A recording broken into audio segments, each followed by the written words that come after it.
नमस्कार, मैं हूं शुभम शंकधर। आप देख रहे हैं मनी 9। दिन की सबसे बड़ी और सबसे जरूरी खबरों को समेटे तैयार है आपका पसंदीदा शो मनी सेंट्रल।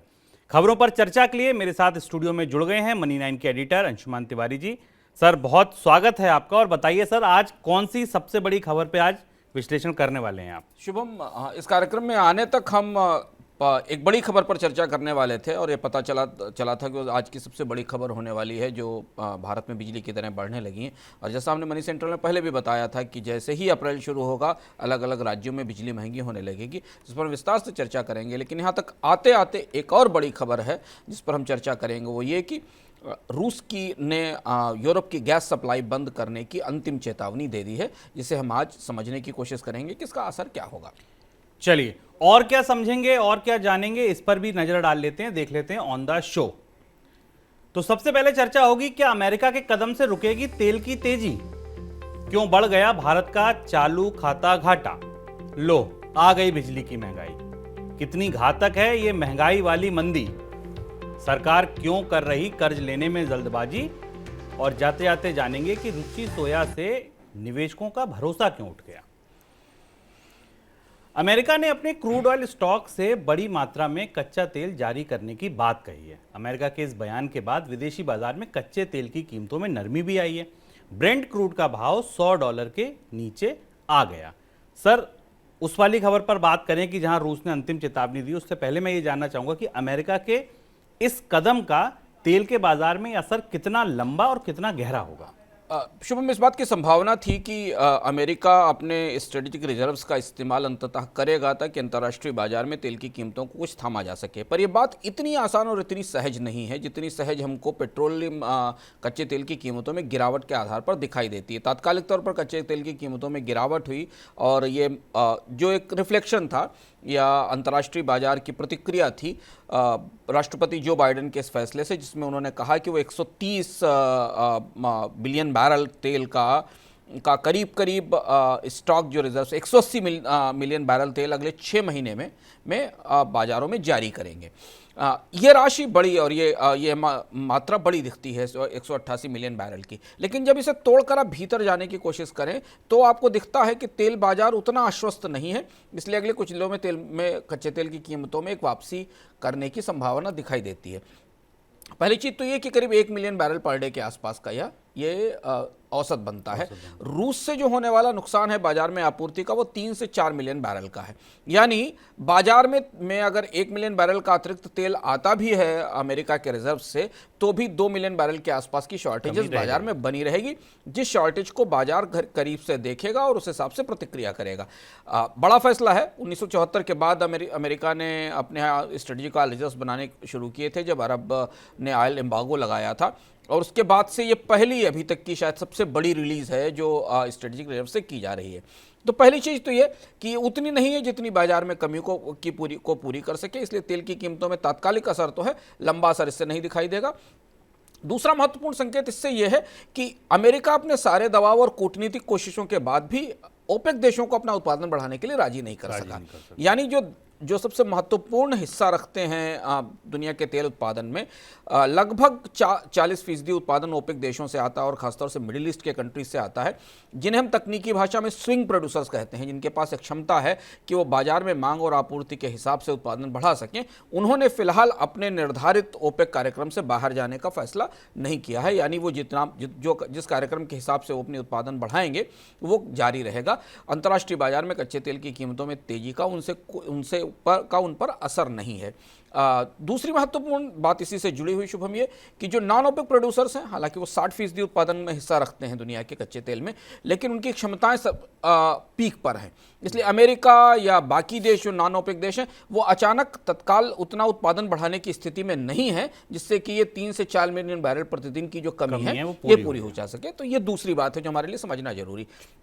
और तीसरी बात यह कि अमेरिका इतना भी तेल रिलीज नहीं करना चाहता कि अंतर्राष्ट्रीय बाजार में कच्चे तेल की कीमतें एकदम टूट जाएं, क्योंकि अंततः कच्चे तेल की तेजी अमेरिका के तेल उद्योग के लिए भी फायदेमंद है, जो एक लंबी मंदी से गुजर कर आया है, कोविड के 2 सालों की मंदी से। और जैसा कि हम एक बार इकोनॉमिक में चर्चा कर चुके हैं कि जो नॉन ओपेक देश हैं वो प्राइस टेकर्स हैं हैं और ओपेक देश इस पूरे बिजनेस में प्राइस इन्फ्लुएंसर्स हैं, तो जो प्राइस टेकर्स हैं उन्हें भी इस तेजी का फायदा तो हो ही रहा है। बिल्कुल है। तो अमेरिका ने अपनी तरफ से सिंबॉलिकली संकेत दे दिया है कि हम रिजर्व से जारी करेंगे, लेकिन दुनिया में के बाजार में मांग और आपूर्ति की तस्वीर में कोई बहुत बड़ा क्रांतिकारी बदलाव होने की गुंजाइश नहीं दिखती और कच्चे तेल की कीमतों में बहुत तेज गिरावट की संभावना भी बनती नहीं दिख रही। और अंशुमान जी की बात को बाजार ने शायद सुन भी लिया है।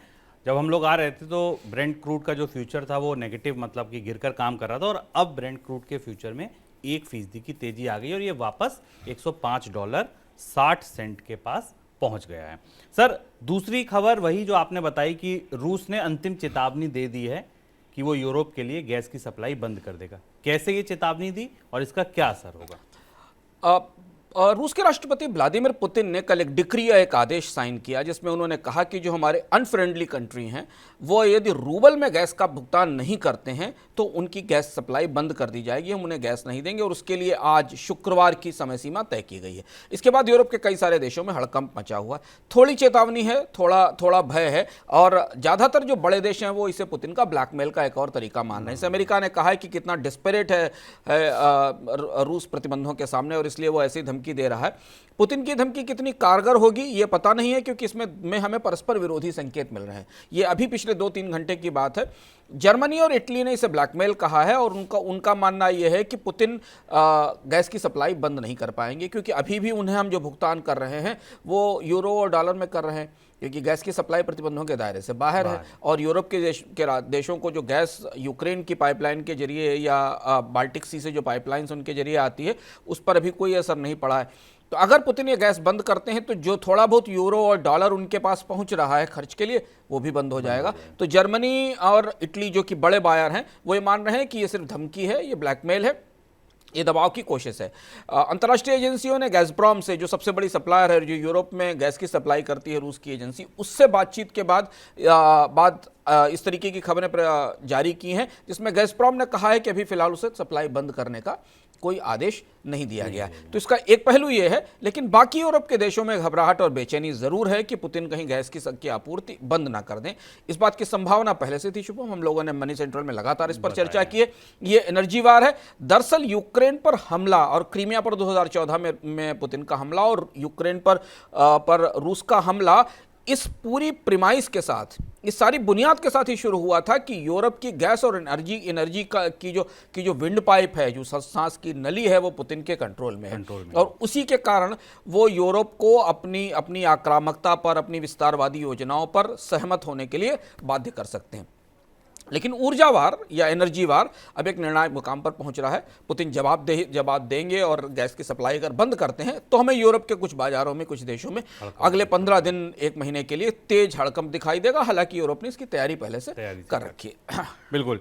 एक और अपडेट है रूस से जुड़ा, वो ये कि भारत के साथ व्यापारिक संबंध मजबूत करने के लिए रूस ने सिर्फ $35 प्रति बैरल पर कच्चा तेल बेचने का ऑफर किया है। लेकिन रूस यूक्रेन युद्ध की वजह से भारत के लिए कूटनीतिक संतुलन बनाए रखना एक बड़ी चुनौती होगी। अमेरिका लगातार भारत पर दबाव बना रहा है। अमेरिका के उप राष्ट्रीय सुरक्षा सलाहकार ने ये चेतावनी भी दी है कि अगर भारत ऐसा करता है तो भारत को ये ध्यान रखना चाहिए कि अगर सीमा में घुसपैठ होती है, कोई देश करता है, चीन करता है, तो रूस उसकी मदद के लिए आगे नहीं आएगा। ये बयान कितना अहम है सर? और दूसरा, जो मीटिंग चल रही है भारत में, उससे क्या कुछ निकलेगा, क्या चर्चाएं वहां हैं? शुभम, काफ़ी एक्सचेंज ऑफ हार्श वर्ड्स हुआ है, भारत कठोर बयानों का आदान प्रदान हुआ, और ये पहली बार है काफ़ी समय बाद हमने देखा है जब पश्चिम के देशों ने ब्रिटेन और अमेरिका दोनों जगह से, ब्रिटेन के विदेश मंत्रालय के अधिकारी दिल्ली में हैं, उनकी बातचीत हुई भारत के विदेश मंत्री से उस बातचीत में भी फेस ऑफ हुआ। काफ़ी तकरार जैसी दिखाई दी। ब्रिटेन ने कहा कि हमें नहीं बता सकते कि भारत क्या करे, लेकिन हम रूस के पर प्रतिबंध लगा चुके हैं और हम चाहते हैं कि भारत उसके साथ खड़ा रहे। भारत की तरफ से कहा गया कि गैस का और ऑयल का सबसे बड़ा बायर तो यूरोप है, अभी तक तो यूरोप ही खरीद रहा था, हम तो बहुत छोटे बायर हैं, तो हमारे ऊपर दबाव बनाने से क्या फ़ायदा है। तो एक पहलू ये है। दूसरा पहलू ये है कि चूंकि रूस के विदेश मंत्री भारत में हैं, उनसे बातचीत चल रही है, और जहाँ तेल की आपूर्ति, रूपी रूबल ट्रेड के की चीज के प्रस्तावों पर चर्चा होनी है, तो अमेरिका ने भी अपनी तरफ से दबाव बनाया है। भारत गहरे असमंजस में है इस परिस्थिति को लेकर कि अगर वो कोई दूसरा चैनल या दूसरी लाइन रूस के साथ ट्रेड के लिए खोलता है तो दुनिया के देशों को उसे बार बार जवाब देना पड़ेगा। और इसकी भूमिका, इसकी संकेत आज ब्रिटेन और अमेरिका की तरफ से जो बयान आए उनसे दिखाई देता है। ये तो बात हुई कूटनीति की, डिप्लोमेसी की। अब हम आते हैं आर्थिक मामलों पर। चर्चा जिन दो चीज़ों पर हो रही है वो ये कि किस तरह से भारतीय एक्सपोर्टर्स का जो पैसा फंसा हुआ है उसे रूस से निकाला जाए। उसके लिए रूस किस तरीके की रियायत देने को तैयार है, भारत के बैंक क्या करेंगे, भारत के बैंक किस तरह से अकाउंट खोलेंगे, इसकी बात चल रही है। दूसरी चीज़ ये कि जो $35 पर बैरल का तेल जो कि बहुत ही हैवी डिस्काउंट पर मिल रहा है, उसे खरीदने के लिए भारत की तेल कंपनियां कितनी तैयार हैं, खासतौर पर उस परिस्थिति में जब भुगतान कैसे किया जाएगा उस तेल का। और दूसरा ये कि उसकी कॉस्ट, इंश्योरेंस और जो भाड़ा है, शिपिंग की कॉस्ट है, उसको मिलाकर कितनी पड़ेगी। तो ये दूसरी चीज़ है। यहाँ कोई डील अगर होती है तो हमें इसके बारे में शाम तक या कल तक पता चलेगा। एक और प्रस्ताव कहीं ना कहीं चर्चा में आया है, वो ये कि रूस को भारत के वित्तीय बाजार में और भारत के मसाला बॉन्ड्स में निवेश की छूट देने की संभावना पर भी विचार हो रहा है। ऐसी खबरें हैं कि रूस ने भारत से कहा है कि उसे भारत के जो बॉन्ड्स हैं उनमें निवेश का रास्ता दिया जाए। अभी कुछ भी इसमें स्पष्ट नहीं है। रिजर्व बैंक की तरफ से इस मामले में कुछ स्पष्टीकरण शायद आएगा। और जैसे स्पष्टीकरण आएगा या मीटिंग से जो भी चर्चाएं निकल के सामने आएंगी, जो भी तथ्य होंगे वो आपके साथ साझा किए जाएंगे मनी सेंट्रल के माध्यम से। भारत का चालू खाता घाटा रिकॉर्ड स्तर पर पहुंच गया है। अक्टूबर से दिसंबर 2021 में भारत का चालू खाते घाटा 9 साल के उच्चतम स्तर $2300 करोड़ पर पहुंच गया। फीसद के लिहाज से देखें तो ये जीडीपी का 2.7% बैठता है, जबकि पहली तिमाही में या कह लीजिए इससे पिछली तिमाही में ये 1.3% था। ये बढ़ोतरी इम्पोर्ट का जो बिल बढ़ा है सर, उसके कारण हुई है।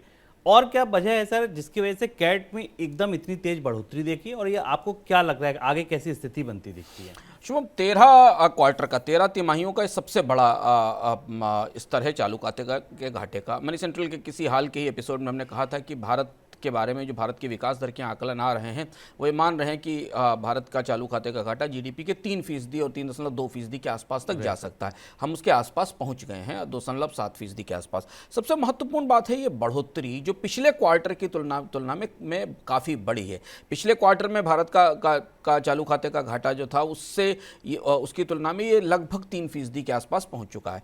इसका कंपोनेंट हमें देखना ज़रूरी है। हमने देखा कि निर्यात में रिकॉर्ड बढ़ोतरी हुई। निर्यात का जो आंकड़ा भारत का हमारे पास उपलब्ध है उस हिसाब से भारत का जो मर्चेंडाइज एक्सपोर्ट है वो लगभग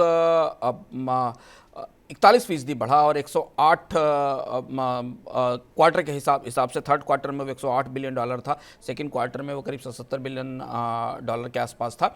लेकिन उसकी तुलना में इंपोर्ट्स की बढ़ोतरी काफ़ी ज़्यादा है और इसलिए हमने ट्रेड डेफिसिट में रिकॉर्ड बढ़ोतरी देखी। भारत का मर्चेंडाइज ट्रेड डेफिसिट लगभग 74% बढ़ा है और ये उसका नतीजा है कि हमें चालू खाते के घाटे में दबाव दिख रहा है। इसमें crude oil, fertiliser, vegetable oils और बाकी मर्चेंडाइज के इंपोर्ट्स बढ़े हैं। इंपोर्ट बढ़ना बुरा नहीं क्योंकि भारतीय अर्थव्यवस्था मंदी से बाहर निकल रही है, पर इसमें एक बड़ा हिस्सा रुपए की कमजोरी, कच्चे तेल की कीमतों में बढ़ोतरी का है।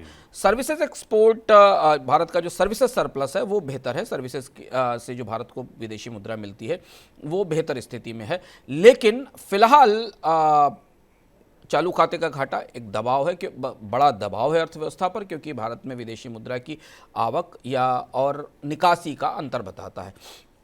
हमारे लिए जो राहत की बात है वो ये कि इस करंट अकाउंट डेफिसिट पे 2.5% से ऊपर का करंट अकाउंट डेफिसिट आमतौर पर चिंता का विषय माना जाता है। ऐसी परिस्थिति में भारत का विदेशी मुद्रा भंडार समृद्ध और मजबूत है और वो विदेशी मुद्रा भंडार हमें इस चालू खाते के घाटे को बर्दाश्त करने की ताकत देगा। अब अगली तिमाही पर नजर है, क्या अगली तिमाही में इसमें वापस गिरावट आएगी या भारत के लिए इस वित्त वर्ष के अंत तक के 3%, 3.5% के आसपास जाएगा। इसके बारे में अलग अलग आकलन है।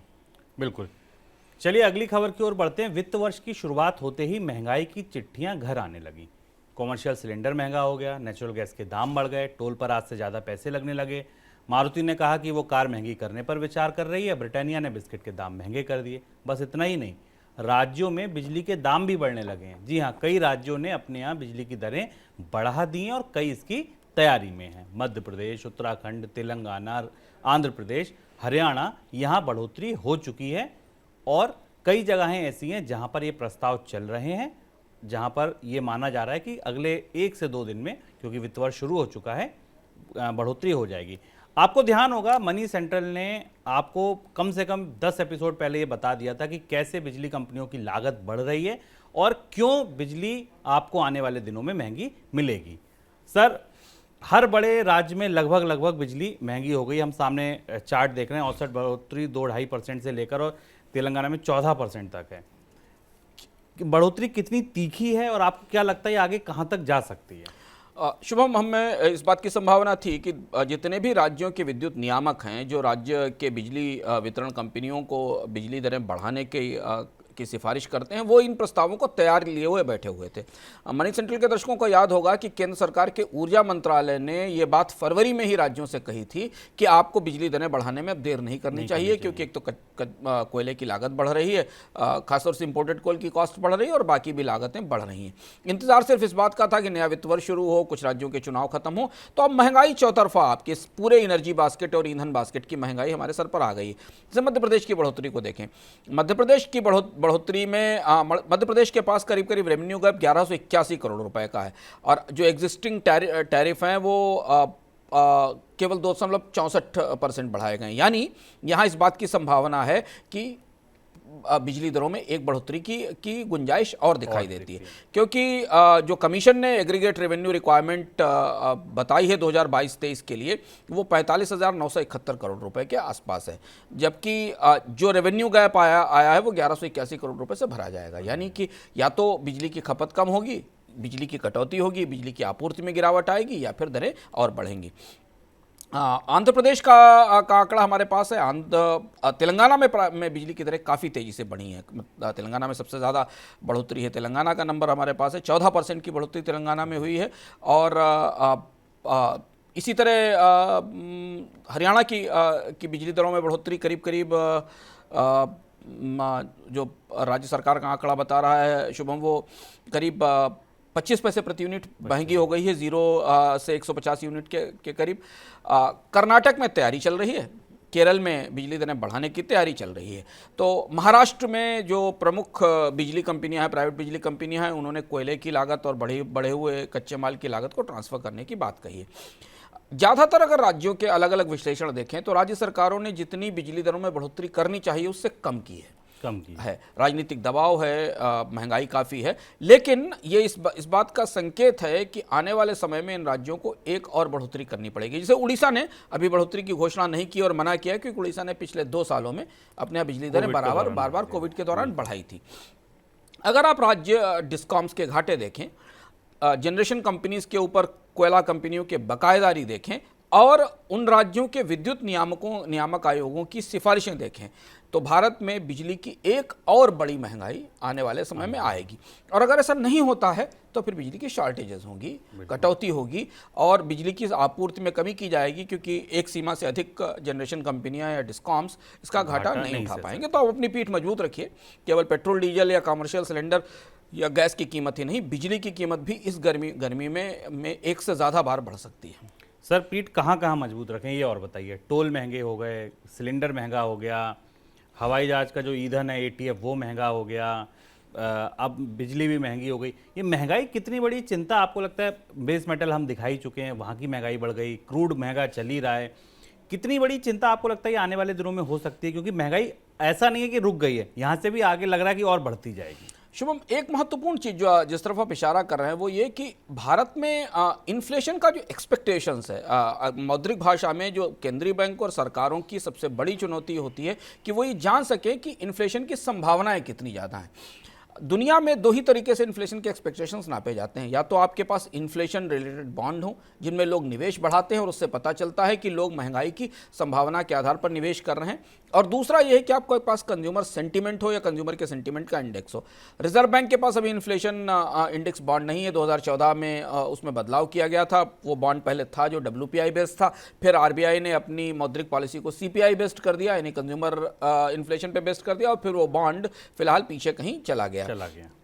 अभी जो रिजर्व बैंक संभावनाएं नापता है वो उपभोक्ताओं के सर्वे के आधार पर नापता है और उसके आधार पर वो ये तय करने की कोशिश करता है कि आने वाले समय में महंगाई की संभावना कितनी है। पर ये पूरा का पूरा फार्मूला इस महंगाई के पहले आकर ध्वस्त हो जाता है, क्योंकि कुछ महंगाई ऐसी है जो आप अंदाज सकते हैं, पर बाकी सारी जो महंगाई अचानक पिछले 3 महीने में आई है, एल्यूमिनियम की कीमत, स्टील की कीमत, मोबाइल के बिल्स, फ्यूल की कीमत, नेचुरल गैस की कीमत, एटीएफ की कीमत, ये सारी चीज़ें जो एक साथ आई हैं, इन ऐसी महंगाई भारत ने इससे पहले कभी नहीं देखी थी। भारत अपने आमतौर पर फल की, सब्जियों की, अनाजों की, प्याज की, कच्चे तेल की, खाने वाले तेल की, इनकी महंगाई के लिए कुख्यात रहा है। एक आध पूरे बास्केट में, चाहे वो कंज्यूमर इन्फ्लेशन की बास्केट हो या होलसेल इन्फ्लेशन की बास्केट हो, कोई एक दो चीज़ें ऐसी हैं जो महंगाई बढ़ाती थी, जिनमें सबसे कुख्यात होती थी फल और सब्जियां, और समय समय पर आने वाली महंगाई जो आती थी वो सीजनल इन्फ्लेशन आती थी पेट्रोल डीजल की कीमतों के कारण। अब तो आप WPI और CPI की पूरी बास्केट को देखिए तो कोई ऐसा हिस्सा नहीं बचा है, किसी भी एक हिस्से में ऐसा नहीं है जहां इन्फ्लेशन, जो एवरेज इन्फ्लेशन रेट है उससे ज्यादा ना दिखाई दे रही है। और इसकी तैयारी ना तो सरकार ने की है ना रिजर्व बैंक ने की, इसलिए इन्फ्लेशन की एक्सपेक्टेशन इन्फ्लेशन की वास्तविकता से या महंगाई की वास्तविकता से कई गुना ज्यादा दिख रही है। बिल्कुल। और एक चीज और अंशुमान जी की बात में जोड़ दूं, ये महंगाई आपको तब दिख रही है जब महंगाई आंकने का जो तरीका है वो आपके तौर तरीकों से बहुत अलग है, आपकी खर्च की आदतों से बहुत अलग है। सर, एक इंपॉर्टेंट चीज़ और कि ये महंगाई ऐसे समय में बढ़ रही है जब हम इकोनॉमी में रिकवरी कर रहे हैं, हम लॉकडाउन के बाद खुल रहे हैं। अब देखा कि मुंबई में और दिल्ली में अब मास्क आप ना लगाएं, उस पर जुर्माने हटाए जा रहे हैं। इसका मतलब ये संकेत इस बात के हैं कि हम जिस गहरे गड्ढे में गिर गए थे वहाँ से निकल आए हैं और उस समय ये महंगाई बढ़ रही है। आपको क्या लगता है कि ये कहीं स्टैगफ्लेशन जैसी स्थिति नहीं है भारत में? हाँ, ये शुभम, महंगाई के और ग्रोथ के जो अलग अलग संस्करण हैं उनमें हमेशा इसको लेकर दुनिया के अर्थशास्त्रियों के बीच बहस होती रहती कि सबसे कठिन कौन सा फेनोमेना है, सबसे कठिन कौन सी परिस्थिति है जिसको मैनेज किया जाना सबसे कठिन होता है। मंदी सबसे मैनेज करना सबसे कठिन है? नहीं, मंदी होगी तो आप कर्ज सस्ता करके लोगों के हाथ में पैसा छोड़ देंगे, डिमांड आना शुरू होगी। डिफ्लेशन मैनेज करना? नहीं, डिफ्लेशन में आप डिमांड बढ़ाने की कोशिश कर सकते हैं, अगर डिमांड नहीं है तो। सबसे कठिन और सबसे जिद्दी संस्करण होता है स्टैगफ्लेशन, जहां आर्थिक विकास दर गिर रही हो या थमी हो या स्टैग्नेट हो और महंगाई बढ़ना शुरू कर दे। और हम उस दौर में प्रवेश कर रहे हैं। और हम क्या, दुनिया की कई सारी अर्थव्यवस्थाएं, लगातार दुनिया में इस बात पर चर्चा हो रही है कि आप जैसे भारत की आर्थिक विकास दर के आकलन देखिए, 7%, 7.2%, 7.3% के आसपास हैं। अगर आप पिछले साल की तुलना में देखें तो हमारे पास ग्रोथ ना के बराबर होगी, हम पिछले साल जहां खड़े थे वहीं खड़े। और इन्फ्लेशन के एक्सपेक्टेशंस देखिए तो 8%, 9% के आसपास है। WPI तो भारत की आर्थिक विकास दर का दोगुना है, भारत की आर्थिक विकास दर जितनी है उसका दोगुना होलसेल प्राइस इंडेक्स है। तो ऐसी सिचुएशन में जब लोगों की आय घट रही हो और लोगों की जिंदगी जीने की लागत बढ़ रही हो तो उसे मैनेज करना बहुत मुश्किल होता है, क्योंकि जैसे ही आप लोगों की आय बढ़ाने के लिए कर्ज सस्ता करते हैं, पूंजी ज्यादा छोड़ते हैं, तो वो ईंधन तैर कर महंगाई के दौर में पहुंच जाता। अमेरिका ठीक उसी दुविधा में खड़ा हुआ है, उसे मैनेज करने की दुविधा में खड़ा हुआ, और इसलिए अमेरिका ने सोचा कि पहले हम महंगाई को नियंत्रित करेंगे, ग्रोथ और इंडस्ट्री में इन्वेस्टमेंट बाद में देखा जाएगा। और ये चीज़ मुझे लगता है कि आने वाले 1 हफ्ते 2 हफ्ते में जब भी RBI की मौद्रिक पॉलिसी की बैठक होगी उसमें रिफ्लेक्ट होकर सामने आएगी कि क्या भारत कहीं ना कहीं एक छोटे अवधि के लिए 6 महीने से साल भर की स्टैगफ्लेशन की परिस्थिति के पास तो नहीं पहुंच रहा है। बिल्कुल। और महंगाई की बात यहीं खत्म नहीं हुई। कार्तिक घर लेने की सोच रहे थे, वो घर भी नहीं ले पाए इसी महंगाई के चक्कर में। देखिए मनी 9 की स्पेशल रिपोर्ट।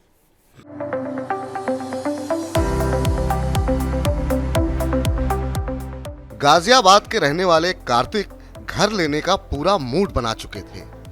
बैंक में लोन की अर्जी भी पास हो गई और जोड़ तोड़ के डाउन पेमेंट का भी इंतजाम कर ही लिया। लेकिन अपने घर का सपना कार्तिक से थोड़ा और दूर चला गया। एक तरफ बिल्डर्स ने डिस्काउंट ऑफर्स खत्म कर दिए और दूसरी तरफ दाम भी 7 से 10% तक बढ़ा दिए। फिलहाल कार्तिक को घर खरीदने का प्लान थोड़े दिनों के लिए ठंडे बस्ते में डालना पड़ा। आगे महंगे कर्ज वाली महंगाई भी तो आती दिख रही है। खैर, पहले ये समझिए कि घर की कीमतें बढ़ क्यों गई। दरअसल घर बनाने में इस्तेमाल होने वाला हर सामान पिछले 1 साल में महंगा हो गया है। सीमेंट, सरिया, कॉपर, एल्यूमिनियम सभी के दाम बढ़ गए हैं। पिछले 1 साल में सीमेंट 22% महंगा हो गया है। स्टील की कीमतें 30% चढ़ी हैं। कॉपर और एल्यूमिनियम के दाम भी रिकॉर्ड ऊंचाई पर हैं। पेट्रोल डीजल की महंगाई ने परिवहन की लागत बढ़ा दी और लेबर की दिहाड़ी भी अब पहले से बढ़ गई है। रियल एस्टेट कंपनी कॉलियर्स की एक रिपोर्ट बताती है कि कंस्ट्रक्शन की कुल लागत में करीब 67% हिस्सेदारी इस्तेमाल होने वाले सामान की होती है और 28% हिस्सेदारी लेबर का खर्च होता है और ईंधन की कीमतें भी इस लागत में 5% हिस्सा रखती हैं। इनमें से कोई भी ऐसी चीज नहीं है जो महंगी ना हुई हो। पिछले एक साल में निर्माण की लागत में 10 से 12% की बढ़ोतरी हुई है। पिछले साल मार्च में रेजिडेंशियल प्रॉपर्टी की कंस्ट्रक्शन लागत 2060 रुपए प्रति स्क्वायर फीट होती थी, जो इस साल बढ़कर 2300 रुपए तक पहुंच चुकी है। इंडस्ट्रियल कंस्ट्रक्शन की लागत भी पहले से बढ़ी है। यही वजह है मंदी में धंसे रियल एस्टेट सेक्टर में लॉकडाउन के बाद मांग पूरी तरह से न लौटने के बावजूद बिल्डर्स ने घरों की कीमतें बढ़ा दी हैं। रियल एस्टेट सलाहकार कंपनी प्रॉप टाइगर की ओर से जारी रिपोर्ट के मुताबिक देश के 8 प्रमुख शहरों में जनवरी से मार्च 2022 के दौरान घरों की बिक्री सालाना आधार पर 7% बढ़ी है। साथ ही इस अवधि के दौरान घरों की औसत कीमत भी 7% बढ़ गई है। ये कीमतें आगे और भी बढ़ सकती हैं। कॉलियर्स के सीईओ इंडिया रमेश नायर कहते हैं कि सीमेंट, सरिया और अन्य कंस्ट्रक्शन सामग्री की कीमत आगे भी बढ़ने की आशंका है। रमेश नायर का मानना है कि इस साल दिसंबर तक घर बनाने की लागत में 8 से 9% तक की और बढ़ोतरी हो सकती है। यानी कुल जमा बात ये कि कार्तिक की तरह हजारों अफोर्डेबल हाउस खरीदारों के लिए अपने घर का सपना महंगा होता दिख रहा है। मनी 9 के लिए मनोज कुमार।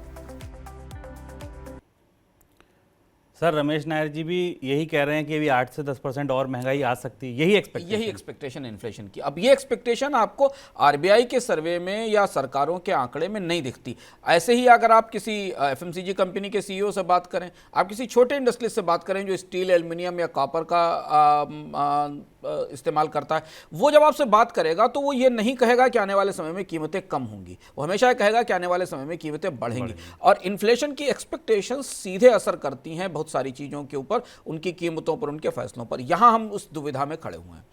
बिल्कुल। दुविधा एक और भी है। दुविधा ये है कि खर्च चलाने के लिए केंद्र सरकार ने इस साल बजट में जितना कर्ज उठाने का लक्ष्य रखा था, उसका लगभग 60% हिस्सा पहली छमाही में ही उठा लेगी सरकार। जी हाँ, पहले 6 महीनों में कुल कर्ज में से 60% कर्ज ले लेगी। गुरुवार को सरकार ने वित्त वर्ष 2022-23 के लिए अपनी कर्ज योजना घोषित की है। अप्रैल से सितंबर के दौरान सरकार कुल 8.45 लाख करोड़ रुपए का कर्ज लेगी। जो पूरा कर्ज प्रोग्राम था वो 14.95 लाख करोड़ यानी 15 लाख करोड़ रुपए का था, उसका 60% उठा लेगी। सर, सरकार इतनी जल्दबाजी में क्यों है 60% शुरुआत के 6 महीनों में? 2-3 वजह दिखाई देती हैं। एक तो ये कि सरकार ने पिछले साल भी ऐसा किया था कि सरकार अपने कर्ज कार्यक्रम को फ्रंट लोड कर रही है और बड़ा फ्रंट लोडिंग है।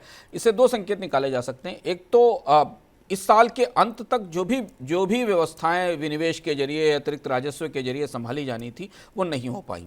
यानी आपको रिवाइज नंबर में शुभम फिस्कल डेफिसिट का और रेवेन्यू डेफिसिट का आंकड़ा बढ़ा हुआ दिखाई देगा।